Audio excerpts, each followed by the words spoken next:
He's editor-in-chief of Breitbart News and a New York Times best-selling author. And on this podcast, he brings deep research, prescient analysis, and world-class guests. He's Alex Marlow, and this is The Alex Marlow Show. All right, everyone, we are back with a new show today. I hope all of you enjoyed those interviews from last week. I thought they were pretty good. I got to say, I listened to all of them back, and some of them exceeded my expectations. I thought the Slater one turned out to be very funny. It didn't feel as funny to me while I was doing the interview, and then playing it back for some people, everyone laughed. So if you hadn't checked that out, I think you'll enjoy catching up on some of the shows. I want to do some of these evergreen interviews because it just allows for more variety of content. But the bread and butter as we get into the new year is going to be me breaking down the news. That's what we're going to do today. But not before I say I hope all of you had a Merry Christmas. Mine was, it was all right. It's funny because I spent so much time advocating and having a large family. And then no one was in a nice mood on Christmas. It was one of those funny. I don't know what it was. Maybe it was that they knew that they didn't have to work to get candy and sugar, but it was an odd experience. We had a perfect Christmas Eve. Christmas Eve came together great. I made these rolled steaks. So this is a Brazilian recipe, I think, or Argentinian. But anyway, you get the skirt steak and you may get some mustard in there. You make a burnt onion jam, some Parmesan, and some cilantro. You roll that thing up and you get it going. And I made some potatoes. I got those going early in the day. So you can, I use some chicken stock to cook those, put them in the freezer for a while. Then you can put them in the oven. They're just amazing stuff. And just a great night. I was in great mood reading Night Before Christmas. Nightmare Before Christmas is our Halloween staple. Night Before Christmas, reading The Grinch. Everyone having a great time. And then Christmas Day rolls around and just the whole day, everyone in a strange mood. The eldest, Master Marlowe, announced that he did not get the toy that he wanted, which was a drone. I'd said to him earlier in the week, I had spoken to Santa, there will be no drones this year. So he's disappointed there. And Master Marlowe Jr., he just acted like a feral animal the whole day. It was just very odd behavior. He just acted like a raccoon. I think at one point, I saw him in the dumpster sifting through the garbage, looking for boiled eggs or something. I don't know. Well, what are raccoons like? That's probably their favorite food. Boiled egg. Sounds good. Yeah, it's kind of a shame. And then everyone, I think, kind of passed out at like 8:30. And, I cooked all day. I cooked this pork tenderloin. It was so-so. So you put in all this time and then why not just fry up some steaks? Would have been better. So it was nice because I was thinking about how I opine on how we should all have 1 million children. And then my children made it so that Christmas was only okay this year. We've got the babysitter for church. We called Nani and Nano. They had them watch the two little girls so that we could focus on the sermon and the passages, Bible passages, like we like to do at Mass. And boy's not having it. Just could not pipe down. But you know what? We are going to try it again next year. And I think I'll have learned a little bit. I don't know what I've learned yet, but I'll mull it over time. And I think eventually I'll come up with something that I learned. And we had to say goodbye to Snowflake, everyone's favorite character so far on the Alex Marlow Show. The black elf on a shelf, I guess African North Polean. So she's back in the North Pole for the rest of the year. So we'll see her again next year. She will be missed. I can guarantee that. All right, let's get into the news. Heavy news weekend because our friend Vivek Ramaswamy, he decided that the MAGA movement is now pro H-1B visas.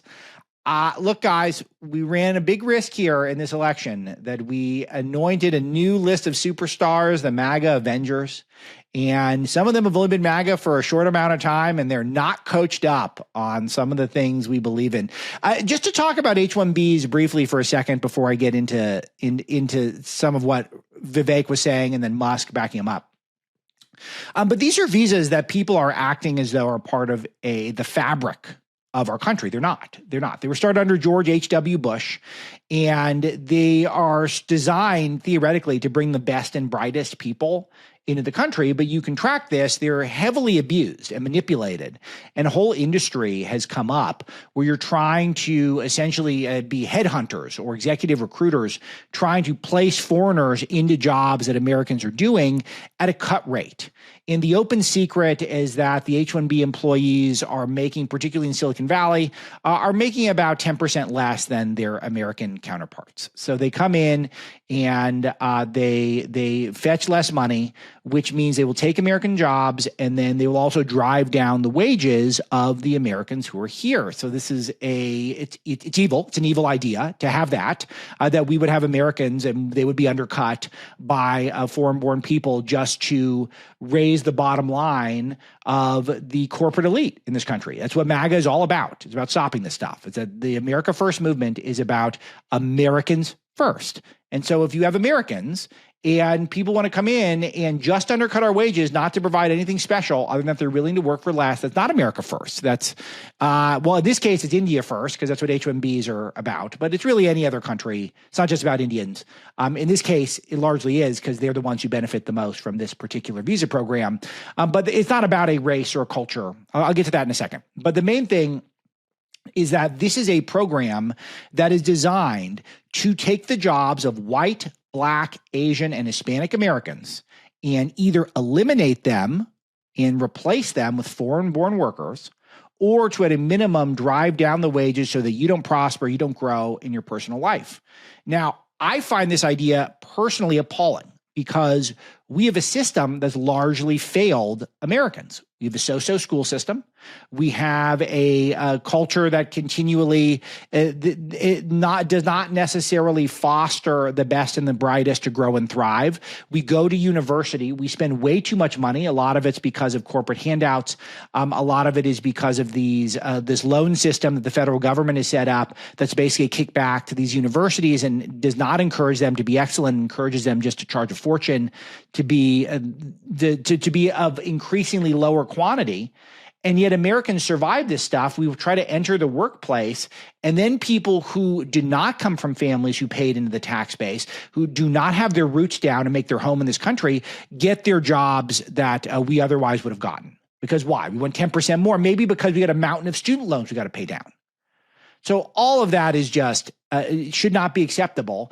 And that's the current system as it is now. And then to have people who claim to be the faces of the MAGA movement at this time to advocate for that is disappointing, we'll say, because we're not into it. We don't like this stuff. The program is rife with fraud and abuse. The DOJ has prosecuted it so often. We've been documenting this for many years at Breitbart, that Americans are getting laid off and they're getting forced to train their H-1B workers, their own replacements, to replace their own. They get replaced and they have to train the people who are going to be replacing them.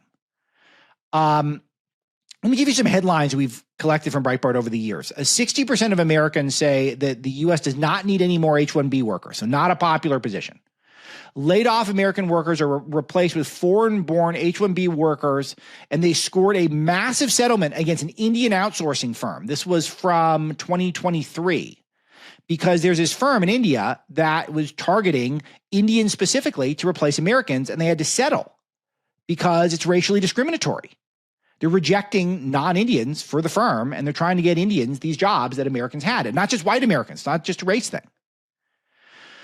A DOJ fined a Virginia firm for hiring foreigners over qualified Americans. So they just picked the foreigners, discriminating against Americans in our own country. This is happening in our own backyard, and the DOJ is aware of this. So it is if it's to the point where the DOJ, which is generally irresponsible, feels like, well, we got to do something. Isn't that a sign that this is a problem? Another DOJ report: outsourcing firm discriminate against Americans, offer tech jobs only to foreign H-1B workers. So you're going to hear this claim that H-1B workers are actually more expensive than Americans. I heard this. I was on Larry Kudlow's radio show over the weekend, and Steve Moore was the other guest, famed economist. I really like Steve Moore. He's a really great presenter, but he's very pro H-1Bs because he thinks that's how we get the geniuses in this country. It's not how we get the geniuses in this country. That's how we get regular people into this country to do regular jobs. There's other ways for geniuses to get in. I think it's something called an O visa. The visa program is so complex. I've been thinking about this stuff at a high level for over a decade. I still can't keep them all straight. But I know that we get this O visa where if you're an outstanding individual, you will get in. Now, how often is it used? 100 times a year, maybe. Okay. You want to bump it up to 200, 300? Fine. But it's not hundreds of thousands, that's not appropriate because we need to protect American jobs and the American people and the American families who raised Americans in this system and deserve to not get undercut just to raise the bottom line of Elon Musk or Vivek Ramaswamy or whoever, whichever company they've got. Pretty fundamental. So it's fundamental America First stuff. So DOJ is aware of this. Tech manufacturing discrimination against qualified Americans hired H-1B visa workers instead, according to the DOJ. So our own government is aware this is happening. Tech executives fraudulently outsource U.S. jobs to foreign H-1B visa workers. One headline after the next. Are not all heroes and geniuses. In 2020, we found a Pakistani doctor on an H-1B visa wanted to attack the U.S. on behalf of ISIS. Is that a good thing? Are we happy about that? So people are going to tell you it's cheaper, as Steve Moore did, to hire these H-1B workers. Now, first of all, if they want to do terror on behalf of ISIS, it's not a good reason. And second of all, the average cost of an H-1B could be $500. Maybe we looked into it at Breitbart recently. John Binder, who's my man on this at Breitbart News, he said it's about $2,800. He thinks about $2,800 to get an H-1B worker in. Okay, but if they're taking 10% less money, then that means over the course of let's say they're making an average of $100,000 a year for these jobs, sometimes much higher. But if you're saving $10,000 on this hire and it costs $2,800, then it's 3-4 months for you to recoup the $2,800, and then you're making money. You're in the black if you're a corporate owner. So this is about creating an aristocracy where we're protecting the people like the Musks of the world who are entrepreneurial and have great corporations. And we want to have great corporations in America. I'm an anti-corporatist on a personal level, but I understand the reality that we need corporations to do certain stuff. So they're going to be saving millions of dollars in labor costs by hiring foreigners who have no allegiance to this country and who aren't part of this country at a cultural level. So we brought in the best and brightest before George H.W. Bush came up with this program. We'll continue to bring the best and brightest. The elite people will come in through other means. I'm not an extremist in this regard. I'm not a zero immigration guy. If we can demonstrate that people are going to add to the tax base right away, have an entrepreneurial mindset, are true geniuses, we're going to pay into the system, not take out of the system, I'm for a certain level of immigration. It's fine. But that's not what this is. This is a way for industries to pop up to discriminate against Americans of any race on behalf of foreigners who are willing to do these jobs at a cut rate. There is a reality, and the right is getting called out for this, that a lot of these visas, maybe half, are going to Indians. So it feels like, well, you must not like Indians if you don't like these visas. Trust me, let me say this. And I have very close family friends who are Indian. This is not a race issue. If these visas were going to secular white Europeans, we would hate it just as much. That's not the point. The point is that we're undercutting Americans on behalf of foreigners. That's not what America First is all about. Because America is a home. It is not just an economy. And people who regard America as purely as an economy, they might not see this. But let me share with you that we don't regard this only as what serves the corporation. We want to serve America on a spiritual and cultural level. And having Americans have to look over their shoulder, not just for other American competition, but to import new competition. Even despite the fact that it could have been generations that led to this moment, where maybe you're the first of your family to go to college, people being a part of America's fabric, and you take on a mountain of loans. But because you need to pay for those loans, for example, and because you've been a part of America's tax base for so long, you're going to fetch a rate that's 10% higher than your foreign-born replacement. It doesn't mean that you should get looked over. We should be protecting those people and those families. So Vivek Ramaswamy, who was a biotech guy and then ran for president this year, who I've interviewed Vivek a number of times. He's a bright guy, very upbeat. He sends out this tweet, and I cannot believe he actually sent this out. I'm looking at it. These numbers are not real numbers, but 112 million views allegedly on the X platform. That's a lot. I'm going to read to you as much of this as I can stomach because it's so bad and he deserves some attention. All right. So the reason top tech companies often hire foreign born and first generation engineers over Native Americans isn't because of an innate American IQ deficit, a lazy and wrong explanation. A key part of it comes from the C word culture. Tough questions demand tough answers. And if we're really serious about fixing the problem, we have to confront the truth. Our American culture has venerated mediocrity over excellence for way too long, at least since the 90s and likely longer. And that doesn't start in college. It starts young. He's saying the Indian culture is better here. And I just don't, it's just a tone deaf thing to say to Americans. He comes in and he's basically saying, because he's building up to the H-1B's, which is largely Indians who are getting this, and saying that the Indian culture is superior to American culture. Do we have to make a list of all the inventions Americans have made, all of the music and the movies and the high tech and the biomedical? He's a biomedical guy. America is still the number one place to do biomedicine in the world.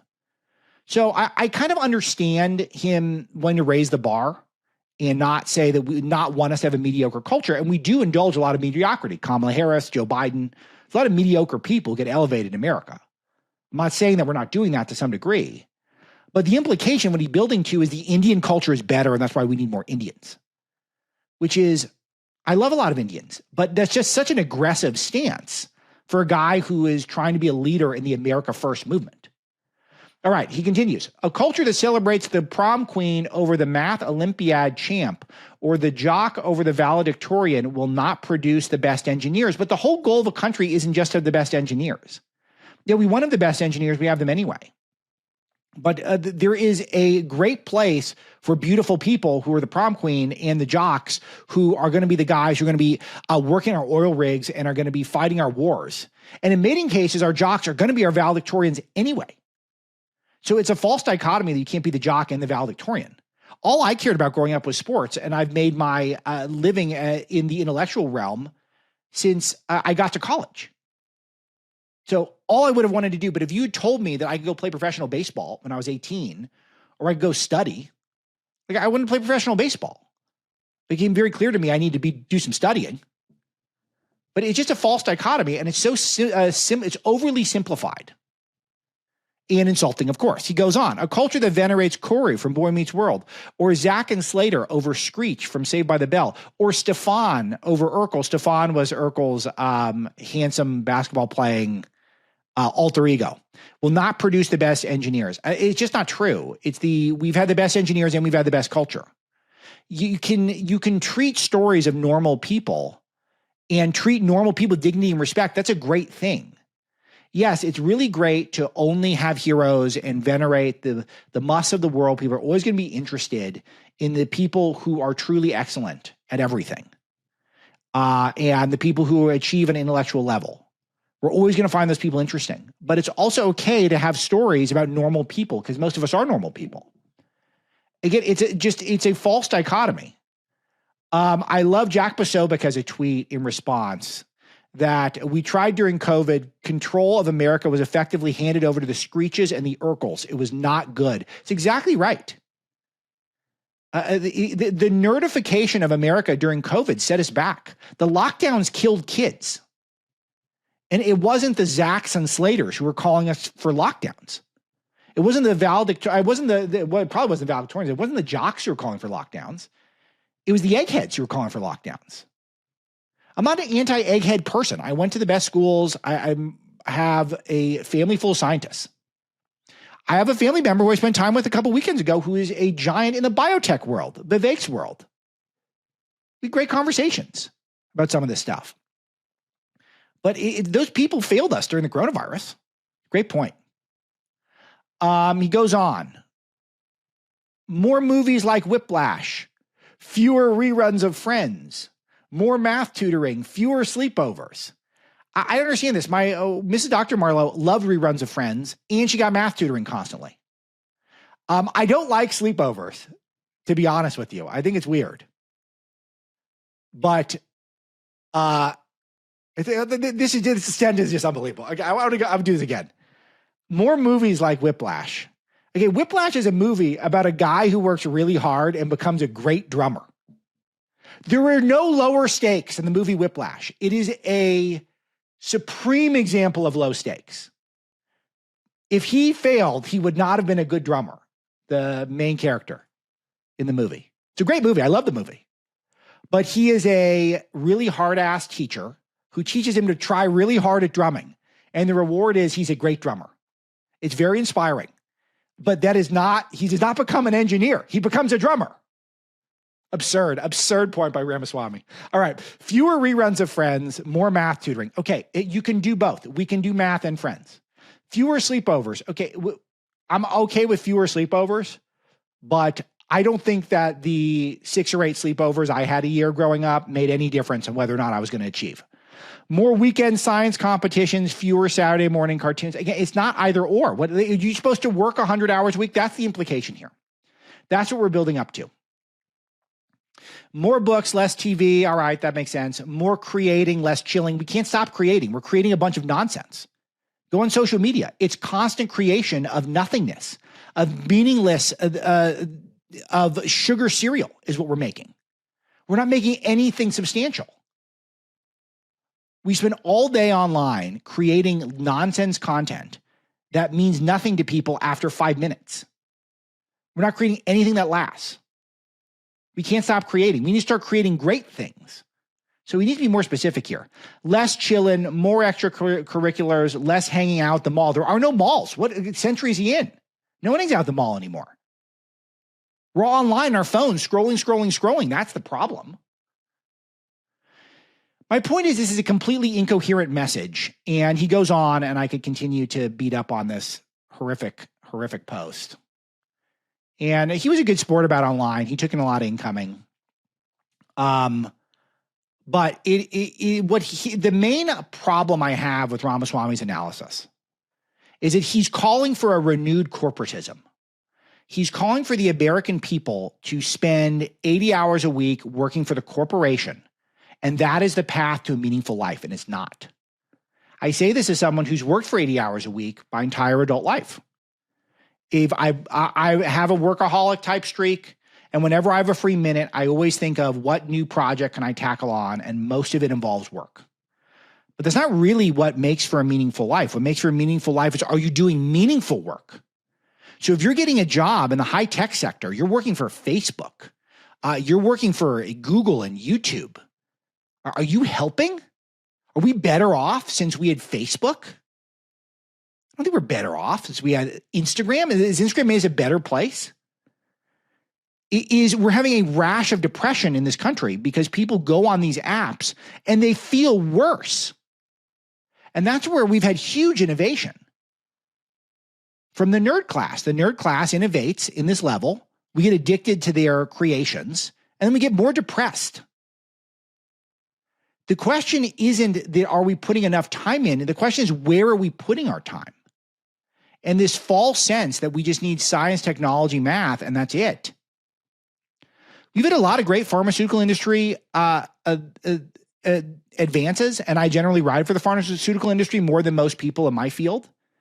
But how much more opioid addiction do we need? How much more overprescription do we need for people to understand that we actually need the pendulum to start swinging back in the other direction? It's just very tone deaf. I'm kind of surprised that he would go live with this, that he would go out there with this. I could really spend a lot more time on this, but I feel like I've got my point through, haven't I? So the main question here isn't, are we for H-1Bs now? We're not. We're against them. But the question is then, what does it mean considering these powerful voices in Trump's orbit are for them? Elon Musk comes out and says, literally, this is not family friendly. He uses the actual words, F yourself in the face if you oppose H-1Bs. He says, take a big step back and F yourself in the face. I will go to war on this issue, the likes of which you cannot possibly comprehend. Musk is a corporatist. Musk has big corporations. He wants people to come and serve his corporation, and he wants them to work cheaply so that his corporation can do a little better. And he thinks in the long run, that makes the world a better place. That solves more of society's problems. I don't think that's what solves more of society's problems. I think corporations are a part of it, but I think a more spiritual renewal, people who commune with nature more, people who commune with God more, people get off these stupid apps more, people who try to wean themselves off of some of these pharmaceuticals more, that would be a much bigger help than whether or not our STEM sector does a little bit better because we've imported more nerds. We can work at home on making sure our nerds are doing enough by reforming the school system and making sure that the system doesn't fail people until they enter the working world. I think we should start with that. So then things got really interesting when Donald Trump said, I've always been in favor of H-1Bs. Okay, that's fundamentally not true. And I double-checked this with John Binder. Trump has not been in favor of H-1Bs. In fact, he's wanted them reformed. He's worked on reforms in the first administration. He famously saved a bunch of jobs at the Tennessee Valley Authority when he was H-1Bs were going to basically everyone was going to get fired and H-1Bs are going to take their place. Fired the chairman, clean house, kept American jobs. So I've seen no record of Trump in practice saying supporting H-1Bs. So either there's one of two things happening. He doesn't know the difference between H-1B and the other visas, which is possible. And I don't say this as a criticism. Trump is a forest guy. I'm a forest guy. I have to bone up on my trees. Trump has to bone up on the trees. He gets the big stuff. That's why I'm a very good editor-in-chief, in my opinion, at Breitbart News, but I don't know. I wouldn't be as good as national security editor as Frances Martel. She has to know more about the specifics of each and every country every day. I'm good at getting the big picture stuff. I'm very good at that. But I'd say I don't retain every single last detail of country to country. I got to rely on other people. Trump's the same way. So I got a feeling he's confusing H-1Bs and H-2Bs. That's Binder's theory too. So H-2Bs are blue-collar workers. I also don't love this program, but these are the hard hat jobs. But Trump has been open that his properties have used them and they've helped him. So that's at least consistent, is that he's got these big building projects, he's got golf courses, he's got real estate, and he's need the hard hat jobs, and he gets some visa workers to do some of those jobs, and he's grateful to them. Makes sense. I get it. Not my favorite part of Trump's set of values, but that works for me. There's no record of him backing H-1Bs. So it makes me wonder if either he's confused or he's just saying something because he thinks politically it's smart. So remember, never take Trump literally. Take him seriously, but not literally. That's Selena Zito's great quote. But the mistake is to take him literally, but not seriously, instead of seriously, but not literally. So the question is, with guys like Musk around him, with guys like Ramaswamy around him, who are riding for the H-1Bs, does that mean that Trump is going to somehow all of a sudden become pro H-1Bs?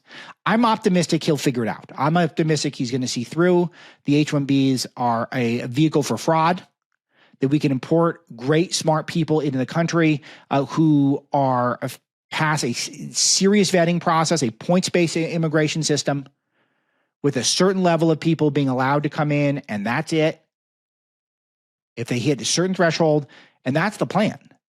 And we're not just going to be able to do the bidding of the richest, most elite in our society so that they can save 10% on their workers at the expense of American families and America's culture.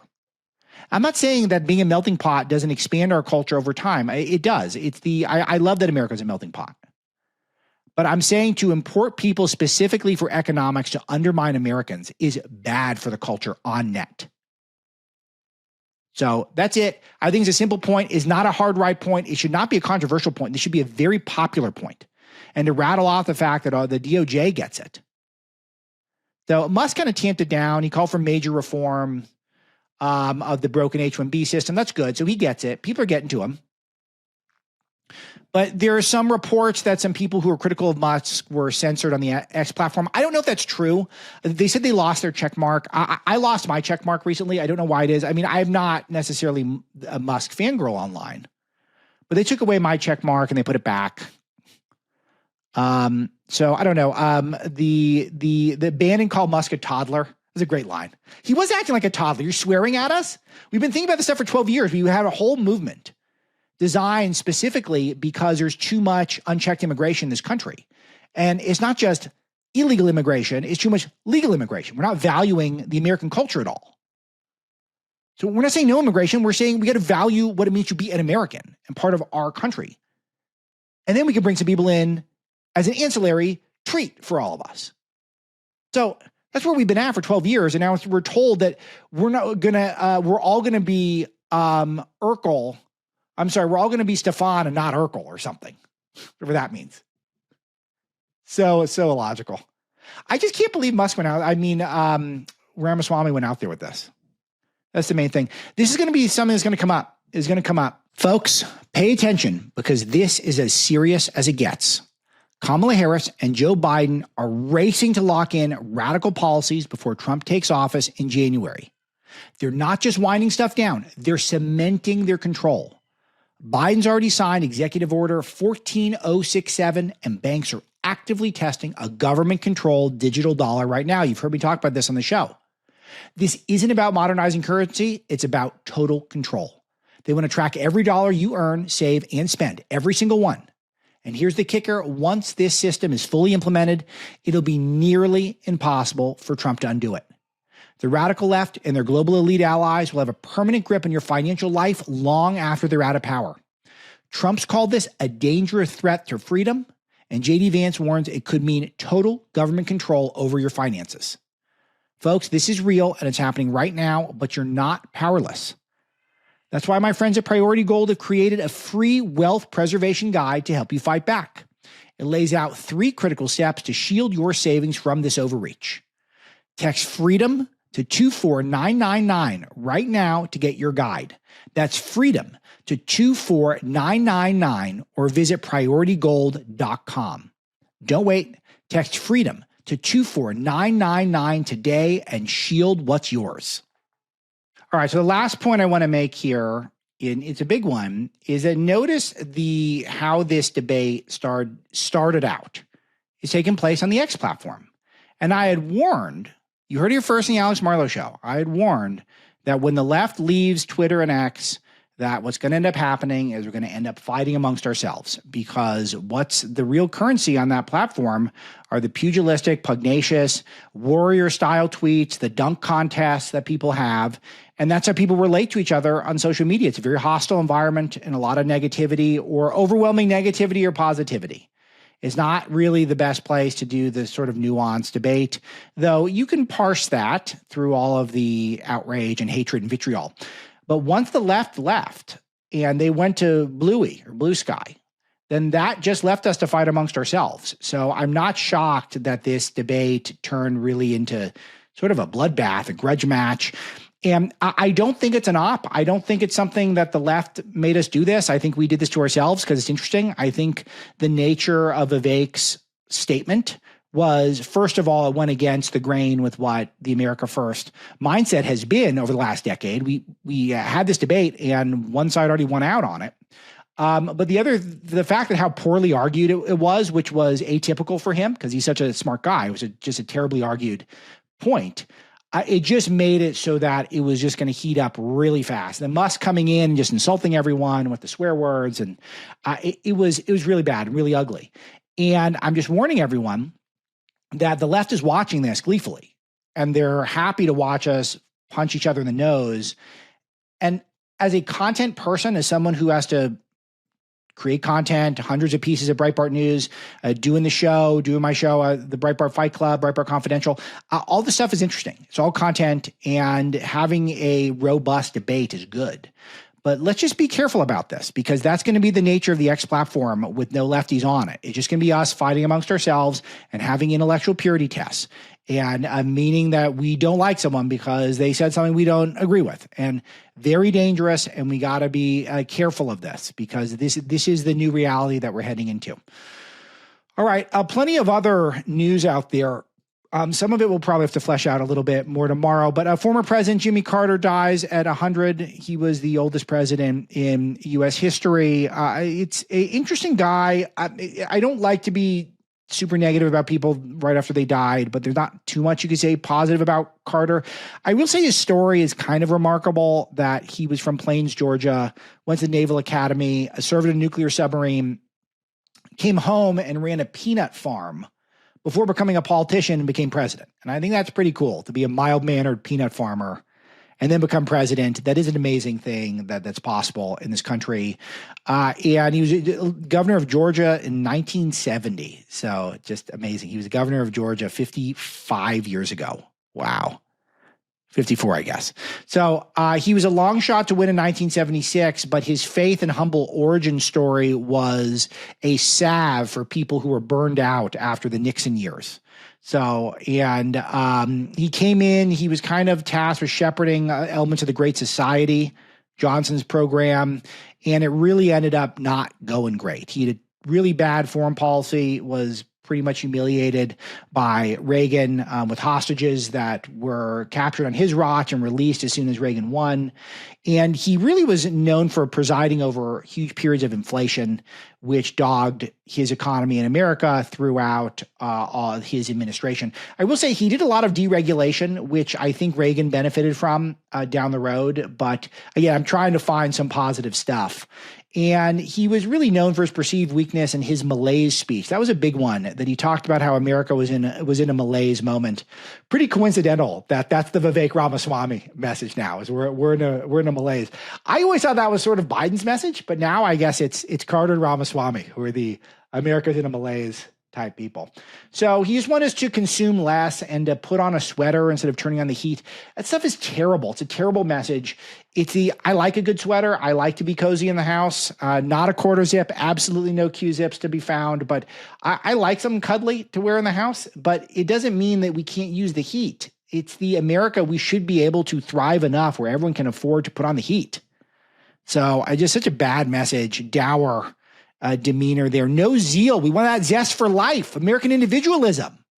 So he tough presidency, and Reagan came in and undid a lot of the wrongs. And then Carter went on to spend a couple of decades essentially being an anti-Israel activist, saying that apartheid in South Africa was the same of what's going on in Israel. This terrible comments.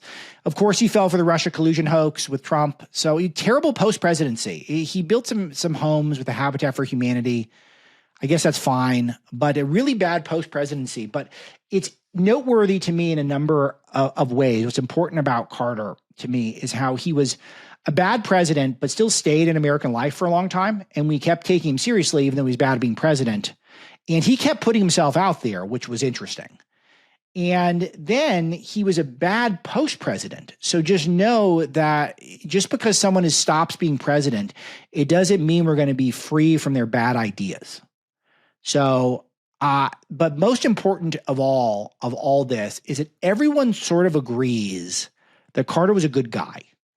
And I find this to be profound because in a lot of American life, we are told that whether or not someone's a good person, it has a correlation with their competence to do a job. And I just don't see that to be the case. And I never have, but I always mention, or I'm prone to mention, of how when I grew up, my favorite heroes, it was all sports related because I was a sports obsessive. I was one of those jocks that Vivek doesn't like. My heroes were Barry Bonds and Tiger Woods and Kobe Bryant, all people who had deep personal flaws, but brought their sports to higher echelons that had never been seen before. And so I knew that you could excel and be excellent without having to be a good person. And so there's a corollary to that. There's a flip side, which is you can be a very good person and be terrible at your job. And that's hard for people to deal with sometimes because you want to root for the nice guys. And he was, a Christian person. He did, I think, want to do good. And he did immense amounts of bad. So he was one of those people with good intentions and did immense amounts of bad. And he passed away, lived a long life, clearly lived life to the fullest. I give him credit for all that stuff. But a legacy that will be very negative over time. And it's important. It's important that we remember history's failures and learn from them. And he was one. Absolutely. All right. Other stuff in the news. Credit card defaults spiked to highest level in the aftermath of the 2008 financial crisis. It's such an important point to bring up because Trump is going to have headwinds, ladies and gentlemen. There's a lot he is going to be able to do with his mandate. He's got a lot of people who are in his corner. He's got a big voter base behind him. He's got a lot of states that are behind him. He's got a great cabinet coming in. But he has some huge headwinds. A lot of it's on the financial and economic stuff.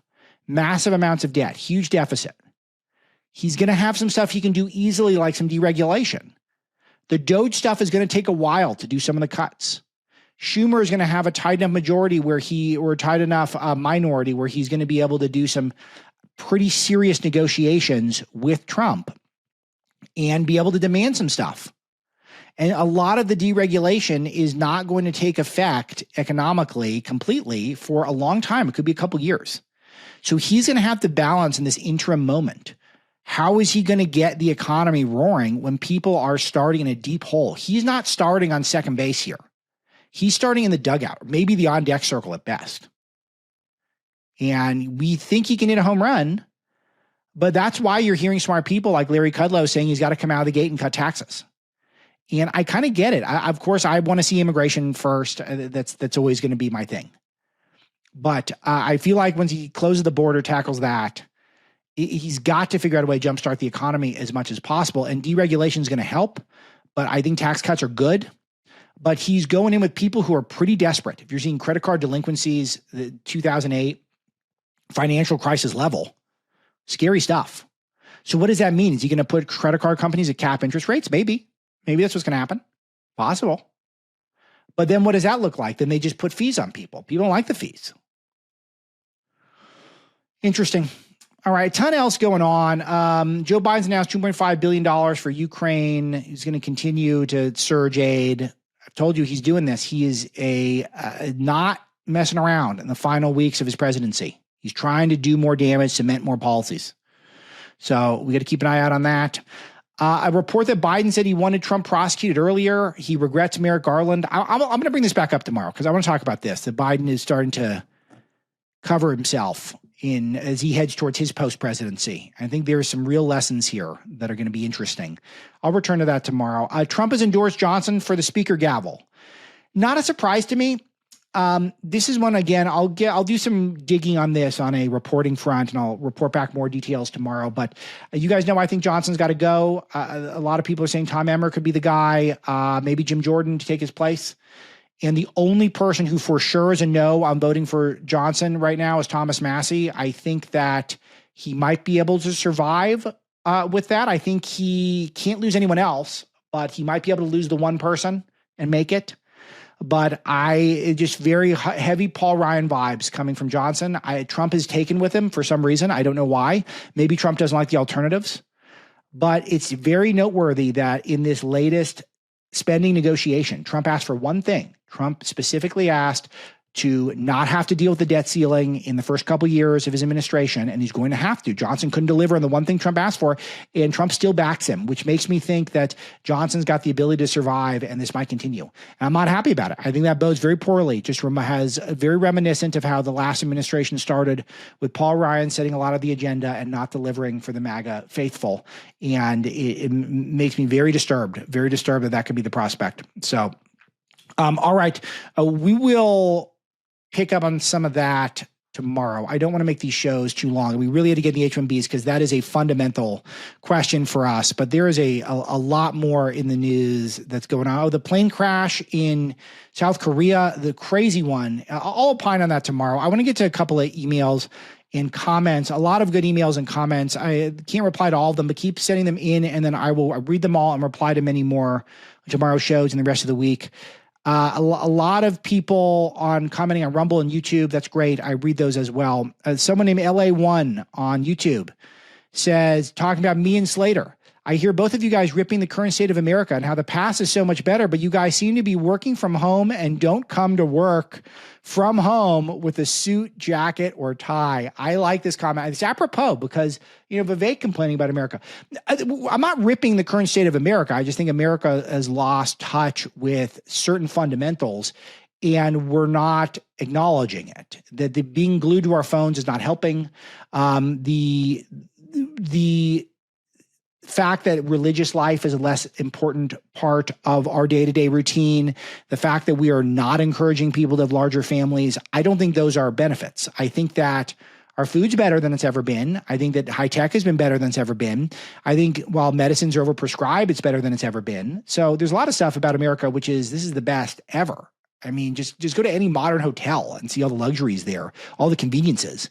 And things are great in a lot of ways, but we're doing poorly with mental health. We're doing poorly with spiritual health. We're doing poorly with physical health. Why is that happening? And can we have tough conversations about it? And that's what I want to do on the show. So it's not great content for me to just come into the show every day and saying, isn't this amazing? Isn't this great? I love this part of my life. I love this part of this country. A lot of that's kind of boring content. So sometimes you got to find the stuff where we can do a little bit better and highlight that. But I like the comment that you guys seem to be working from home and don't come to work with a suit and tie. Now, I like to wear a suit and tie. I was coached that I shouldn't be doing the suit and tie for the podcasting from home. I was told it's not a good look. So you will see me in the suit and tie. I like it, actually. So, and I work from home partially so I can facilitate my wife's career, where she used to work at a hospital curing cancer all day. So if she was a homemaker, we'd probably be living in DC and I'd be going to an office every day. But she has her own career where she is a big brain and she benefits the community by using her brain. And I can get away with doing the stuff I can do from home. And I also have one of these personalities where I don't like a lot of loud noises. It's part of being an introvert. I'm actually naturally introverted. And I like to be by myself in a room and I get more done. And I don't benefit from driving somewhere in traffic and then being in a loud bullpen. So, and that's what I did the early days of Breitbart. And you got to get in the car. You spend a lot of time in the car. And then you work in a room with a bunch of other people in it making calls at the same time. It's not that great. So I don't find that to be a more productive thing. I'm about being productive and then getting on the next thing. My life is filled with meaningful things, I'm glad to say. And any time I save is time spent with family, time spent cooking for my family, time spent reading. So I don't need to go into an office and waste a bunch of time. So it's not my favorite part of corporate life. All right, let's see. Let me read an emailer. This is someone named Julie who says, I live and work for a very blue state where I still live in fear of being fired. Anyway, I'm so happy you're back. I watch you on Rumble and Fight Club, but I'm always a day behind. So I watch that the shutdown's been avoided. I think Mike Johnson has been compromised in some way, bribed or blackmailed or threatened. He promised not to spend money on foreign wars unless the border was closed, and then he did the opposite. I wonder if he's trying to get removed as speaker because of that. Would love to hear your thoughts. And I will say I brought this up specifically as a couple-day-old email. I brought this up because obviously he doesn't get removed if Trump's out there endorsing him. So he feels like he's doing what's best. And what's best is bills that a lot of Democrats like. And that is something I'm scared of. I don't know Mike Johnson. I don't know what's in his heart. And I can only look at his results. And the results are too much compromising and not enough putting their foot down. You ever hear Hakeem Jeffries talk about what Democrats going to do? It's just he's always putting his foot down. He doesn't seem like a bright guy, but he understands who butters his bread. It's the base. And he's there to help the base out. And the Trump base are good people. We're not bomb-throwing right-wingers. We want tax cuts. We want a secure border. We want fewer foreign wars. We want more deregulation. We want made-in-America products. Simple stuff. Stuff that's all going to be popular. We want to have some more, take some criminals off the streets. Name one radical position that's core to our sensibilities right now. Sure, we think there are too many abortions. All right. That's one where not everyone's going to agree with us. Great. But he hasn't proven to me that he's got the eye of the tiger, and that's what I need. I want to see that fire, and all I'm seeing is a willingness to compromise. I get that's the job. It's a terrible job. Speaker of the House, you got to compromise all the time. I understand it. But I don't feel like he's this master negotiator that's getting us more than meets the eye. I just have not seen it. All right. Julie continues. I love to hear about your kids and family, along with Slater's and Wilkow's and Joel's, especially sports stories. I'm a soccer mom whose son just graduated, and I miss it so much. My daughter's a junior and doesn't play sports anymore. Enjoy the kids when they're little. It really goes by so fast. Merry Christmas and Happy New Year. That's my goal for one of my New Year's resolutions. We'll do some New Year's resolutions, I think, on the show. If you send me your New Year's resolutions, aloha@alexmarlowe.com. I want to read them on the show. The one of mine I want to be more present with the kids, and I'm good at it, actually. I think that I'm very good at being present with the kids and my personal life, which is very good. It's a very, very good place. And I've worked hard to get it to a good place. And it doesn't happen easily. And my goal for 2025 is to be more present than 2024. 2024 was a 24/7 work year pretty much for me. Trying to get this show off the ground, the Breitbart Fight Club, getting that off the ground, going through the election process. it was a very intense work year.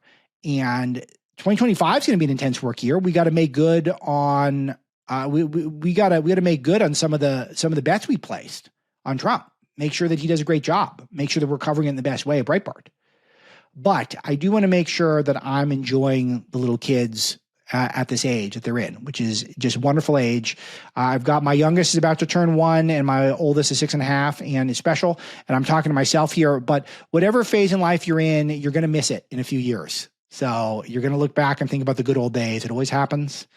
And it's just a great reminder to start the year, to be present, not do so much scrolling, and try to be there with the people who you love and care about, because that's what matters most.